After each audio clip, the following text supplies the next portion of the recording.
I want to take a step back and I want to kind of assess where we are now and kind of the takeaways from these two teams making it to the NBA Finals. Around this time of year, you'll see a lot of people trying to draw conclusions, trends, lessons from the finals team. I think not only just in the media, but also on the NBA side. Like, what can we spin forward from what these teams have done in order to bring into our teams, into our culture? Admittedly, I think at times we overreach at this point, in part because I think for a while tracking these trends was interesting, and then like most things, it got overdone to the point where we might say to ourselves like, "Oh, we draw too many conclusions from the most recent result as opposed to something that's actually a trend to carry forward." But that's why I wanted to talk with you, fine gentlemen, just to see like what is a trend, what is a lesson, and will we see it happening more and more in the league? And I do want to start with the biggest one on the board, which is one that we've been tracking year to year, probably since the Warriors came to form with small ball and whatnot. And Charks back in the day would be very good about kind of tracking this to see like who was kind of the queen on the chessboard, right? Like, is it going small? Is it these unicorns coming in? And so I asked Rob, does size matter? How much does size matter? And where do you think we are in terms of not only the center position, but like playing big versus playing small? Yeah, this is the perfect place to start in this broader trend conversation because we're sussing out, is it a trend or is it a singular talent that is exploiting something in this particular finals a la Nikola Jokic? I think the answer ultimately is the same as it's been in recent years, which is skilled size matters, right? Denver does not play a single big that can't handle and pass and shoot. Everyone can do a little of everything. And in fact, one of their biggest transformations in terms of the rotation, especially in the non-Jokic minutes, is exercising all the bigs who couldn't. You know, your DeAndre Jordan types who was like, okay, they don't really fill the need we need them to have offensively. So I think that's kind of where we are. And that's the guys the Warriors played off the floor. Those were players who either couldn't hang defensively or couldn't be dynamic enough to contribute offensively. I think we're still kind of in that place ultimately. Yeah, I think the Nuggets are definitely a beneficiary of a world and a climate that Golden State dictated, right? Everybody decided we need a bunch of rangy, stretchy wings. And also, if we're going to play it big, he has to be able to play in space. Yep. And generally, the type of bigs who can play in space on defense cannot guard fucking Nikola Jokic. It's like you just can't possess those two things. I go back to the bubble when the Lakers beat these guys kind of handily, even though some of those games were really close and went down to the wire. They had Dwight Howard and AD playing and finishing certain games, right? These are Dwight Howard won like 5 defensive players of the year.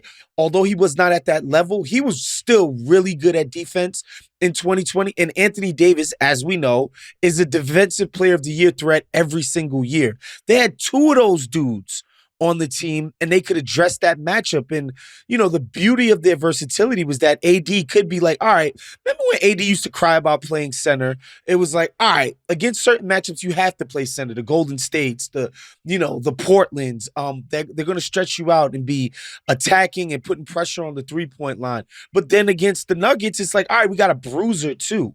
I think the Nuggets are beneficiaries of the fact that teams for years have been chasing light-footed, quick-footed big men, and nobody had anybody to guard Jokic. Like, you got to figure the Lakers back up big.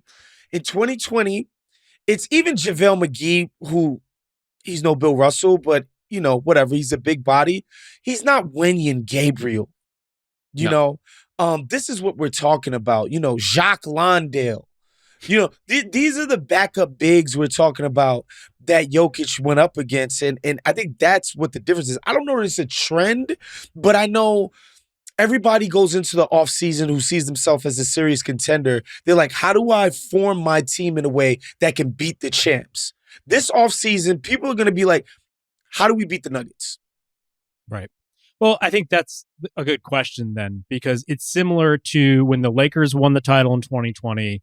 And also when the Bucks won in 2021, where it seemed like these unicorns we all expected to kind of dominate the world ultimately became those type of players. And I think you saw a mini swing, perhaps, from the big wing of Kawhi being the guy you all had to look out for quickly to, oh, everyone needs to match up against this size. I wonder, Rob, is that still where you are? Like, if you're a team kind of coming to the fore, it's like a Pistons, a Magic, are you like, damn, we need to get to a point where we have guys to guard these guys? Or are you looking at it more like, well, actually, if we build a bulletproof small ball team with enough size, like the Celtics and Warriors in last year's finals, and to a certain extent, like we're saying with the Nuggets, if they just have size across many positions, like where are you leaning toward? Yeah, I think what's interesting about that conversation and the broader unicorn conversation, like how you counter these guys, I guess ostensibly Jokic and Giannis are both unicorns. They could not be more different as players, and like what you would want to counter them could not be more different. So I don't think there's like a one size fits all option. I am a little bit more drawn to exactly what you laid out. Size across the board, not just for the switchability, but for what it gives you in terms of the glass, what it gives you in terms of cross matching and transition. Like what the Nuggets are showing is that there are so many ways for everyone to get jumbled up on the floor. And Jokic is so expert at not only attacking guys in the post, but picking out exactly where everyone is and everyone who could ostensibly have an advantage.